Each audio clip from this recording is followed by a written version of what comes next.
సభకు నమస్కారం. ఈ man of the millennia doctor Hedgewar ఈ పుస్తకము విమోచన అయ్యే ముందరే పరిచయం చేయాల్సిన అవకాశం లభిస్తుంది. మొత్తం పుస్తకం ఇది 572 పేజీలు, 572 pages in English and across 32 chapters. ఈ పుస్తకము ఒరిజినల్ మరాఠీలో 1966లో పబ్లిష్ అయింది. దాని తర్వాత హిందీలో లోకహిత్ ప్రకాశన్ వాళ్ళు పబ్లిష్ చేశారు. తర్వాత బెంగాలీలో వచ్చింది. రాసిన ఆయన నారాయణ హరి పాల్కర్ గారు. వీరు డాక్టర్జీకి సమకాలికులు, కలిసి పనిచేశారు డాక్టర్జీతో పాటు. కాబట్టి ఒక రకంగా authentic biography of doctor Hedgewar గారు అని చెప్పాలంటే వారు పోయిన తర్వాత రాశారు, కానీ ఆ ఇన్సిడెంట్స్ అన్నింటిలో దాదాపు ఆయన వారితో పాటు కలిసి పనిచేసిన కారణంగా ఎగ్జాస్టివ్గా అనేక డీటెయిల్స్ దీంట్లో మనకు కనిపిస్తాయి. అట్లాగే డాక్టర్జీ పైన ఈ పుస్తకము ఢిల్లీలో ముందు లాంచ్ అయింది. అందులో మన అఖిల భారతీయ సర్కార్యవాహ గారు దత్తాత్రేయ హొసబళ్ళే గారు మాట్లాడుతూ డాక్టర్ హెడ్గేవార్ గారి పైన 3 ఇంపార్టెంట్ పుస్తకాల గురించి ప్రస్తావన చేశారు. అంటే ఇంగ్లీష్లో ఈ 3 పుస్తకాలు కలుపుకుంటే ఒక కాంప్రిహెన్సివ్ సెట్ అనుకోవచ్చు అని. ఒకటేమో శేషాద్రి గారు రాసింది ఎపోక్ మేకర్, డాక్టర్ హెడ్గేవార్ది ఎపోక్ మేకర్ అని. దాంట్లో ముఖ్యంగా ఎమోషనల్ ఆస్పెక్ట్స్ పైన ఎక్కువ ఫోకస్ ఉంది దాంట్లో. రెండోది డాక్టర్ రాకేష్ సిన్హా గారని వారు ఒక బయోగ్రఫీ రాశారు. అది పరిశోధాత్మకమైన బయోగ్రఫీ. ఆయన పిహెచ్డి సబ్జెక్ట్ కింద దాన్ని తీసుకుని వారు దాని మీద వర్క్ చేశారు.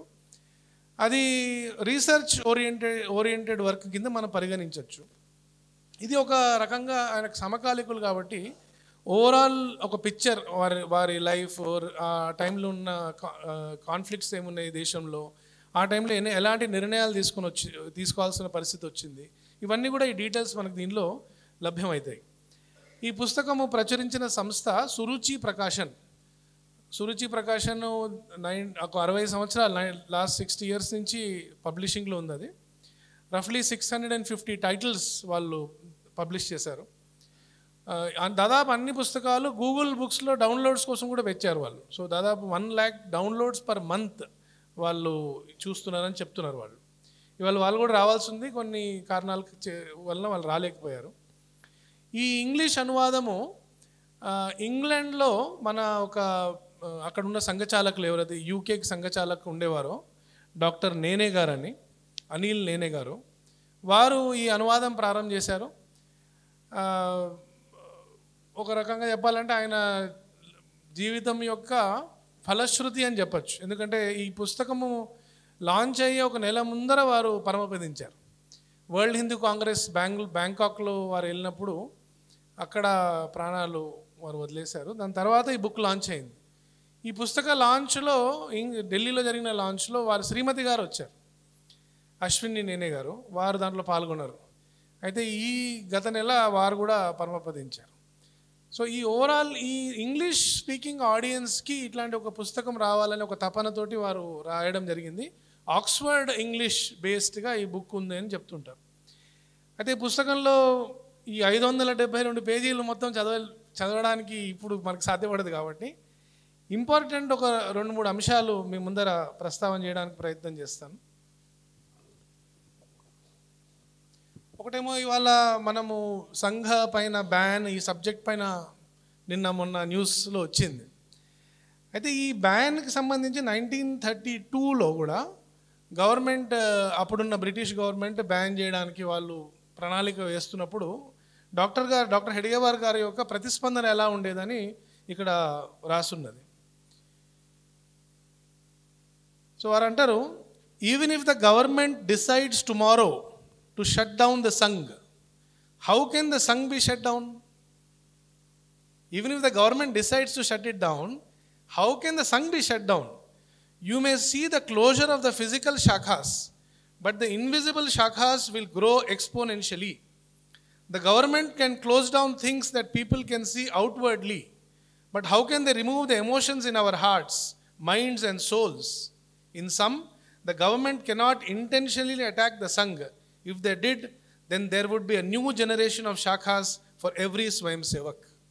If the government decides to declare the Sangh as illegal, then an incalculable number of shakhas will crop up.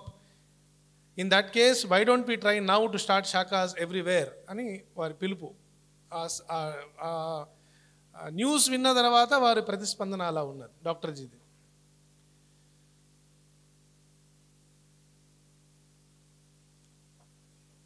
ఇంకొక 2 రీడింగ్స్ ప్రస్తావిస్తాను.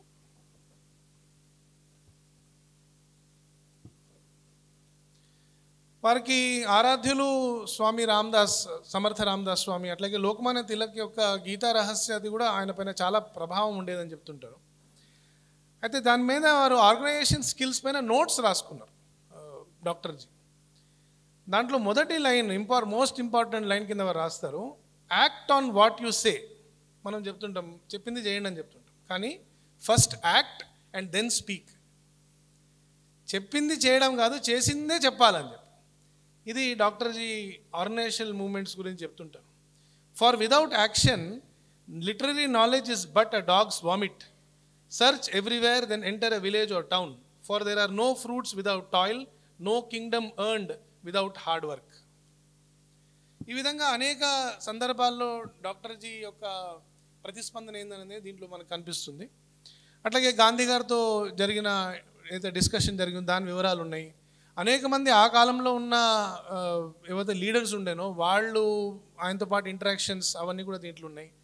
ఛాలెంజెస్, ఆయన పైన ఆక్రమణలు చేయాలని ఏదైతే నిర్ణయాలు చేశారు కొంతమంది.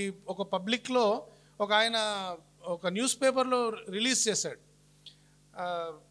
డాక్టర్జీ పైన మిమ్మల్ని వార్న్ చేస్తున్నాం అని చెప్తూ వారు రాస్తుంటే ఆయన నవ్వుతారు దానిపైన. అంటే అటాక్స్ని కూడా ఏ విధంగా స్వీకరించారనే విషయం కూడా ఈ పుస్తకంలో ఎట్లా దాన్ని డీల్ చేశారనే విషయం కూడా ఉన్నది. అట్లాగే సంఘము త్రివర్ణ పతాక పైన కూడా అనేక సందర్భాల్లో కాంట్రవర్సీస్ లేపుతూ ఉంటారు మీడియాలో. అయితే దీంట్లో ఒక సంఘటన కూడా రికార్డ్ అయ్యి ఉంది. 1936లో the annual conference of the Congress party had congregated at Faizpur. While Nehru was hoisting the flag to begin proceedings, the flag became stuck in the middle of the flagpole. 80 feet పోల్లో త్రివర్ణ పతాక ఎగరేసే ప్రయత్నం చేస్తుంటే flag మధ్యలో ఆగిపోతే, అంటే ఎగరేయలేకపోయినప్పుడు అప్పుడు మన ఒక స్వయం సేవక్ ఫ్రమ్ షిర్పూర్ అండ్ కిషన్ సింగ్ పరదేశీ అని ఆయన పైకి ఎక్కేసి ఆ ఫ్లాగ్ని హాయిస్ట్ చేస్తారు. అయితే అందరూ థ్యాంక్ చేసిన తర్వాత మళ్ళీ ఆయన సన్మానించాలని నిర్ణయం చేస్తారు. కానీ ఈయన ఆర్ఎస్ఎస్ స్వయం సేవక్ అని తెలిసి ఆ సన్మానాన్ని వారు రద్దు చేస్తారు. అయితే డాక్టర్జీకి ఈ విషయం తెలిసిన తర్వాత డాక్టర్జీ he invited Kishan Singh to attend the Devpur shakha in Dhule on 23rd March 1937. He insisted that Kishan Singh should sit next to him and presented him with a goblet made of sterling silver. The thoughts expressed by Dr. Ji in his speech that day are worth careful consideration. What are his thoughts? మీరు పుస్తకంలో చదవండి. ఈ విధంగా అనేక important tidbits, ముఖ్యంగా ఇప్పుడున్న అనేక రకాల ప్రశ్నలు ఏదైతే సంఘ పైన ఉన్నాయో, ఎందుకు ఈ పుస్తకం ఇంకో పుస్తకం డాక్టర్ హెడ్గేవార్ పైన కూడా ప్రశ్నలు వచ్చే అవకాశాలు ఉన్నాయి. చాలామంది యువకులకి ఇప్పుడు రిన్యూడ్ ఇంట్రెస్ట్ ఆర్ఎస్ఎస్ పైన, ఫౌండర్ పైన ఉన్నది. కాబట్టి అథెంటిక్ ఒక బయోగ్రఫీ ఆ సమకాలీకులు రాసిన వ్యక్తి చెప్తే బాగుంటుంది అనే విషయంతో ఈ పుస్తకం ప్రచురించబడ్డది. చివరిలో